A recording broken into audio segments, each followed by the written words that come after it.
এবারে আরো একটা উইকেটের পতন। নাসুম রিজার্ভ ডে রাখা হয়েছে, তবে শেষ কাজটা, শেষ পেরেকটা দিয়ে দিলেন মুস্তাফিজুর।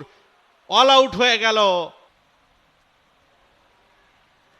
আবেদন, এবং সে আবেদনে সাড়া দিলেন আম্পায়ার মাহমুদুল হাসান জয়।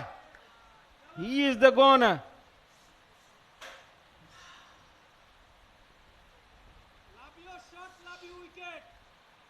এগারো রানে দ্বিতীয় উইকেটের পতন লেজেন্ডস অফ রূপগঞ্জের number 3 batter Mahmudul Hasan Joy. Front ফুটে খেলেছিলেন, ব্যাটে নয় প্যাডে লেগেছিল, এবং আবেদন জানিয়েছিলেন ওখানে মুস্তাফিজুর রহমান। আম্পায়ার তর্জনী উঁচিয়ে জানালেন, yes you are plumb in front of the wicket. দেখুন ঘটনাটা কি ঘটেছিল। Over the wicket, wide of the crease. সব মশার বিরুদ্ধে সুরক্ষা দিতে এলো বসুন্ধরা এক্সট্রিম অ্যারোসল। মশার বিরুদ্ধে এক্সট্রিম সুরক্ষা।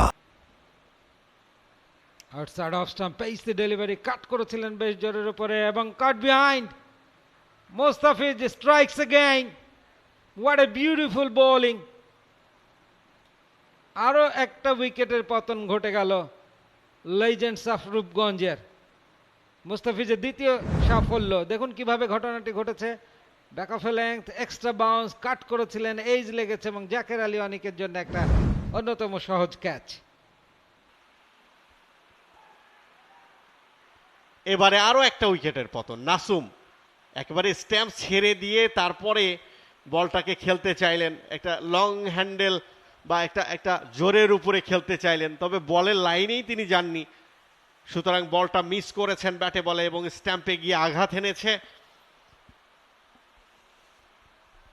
নাসুম আউট হয়ে গেলেন, এবং সেখানে মুস্তাফিজুর তিনি মূলত তার স্ট্যাম্পে আঘাত এনেছেন, বেলসগুলো ফেলে দিয়েছেন।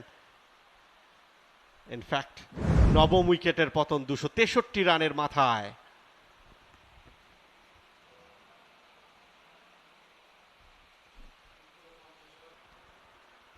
রিজার্ভ ডে রাখা হয়েছে, তবে শেষ কাজটা, শেষ পেরেকটা দিয়ে দিলেন Mustafizur.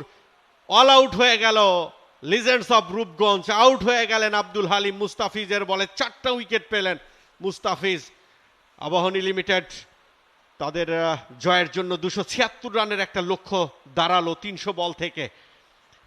For more updates, subscribe to our YouTube channel and click on the bell icon. Follow us on Facebook and Instagram. Download T-Sports app to enjoy exciting games and highlights. Visit tsports.com.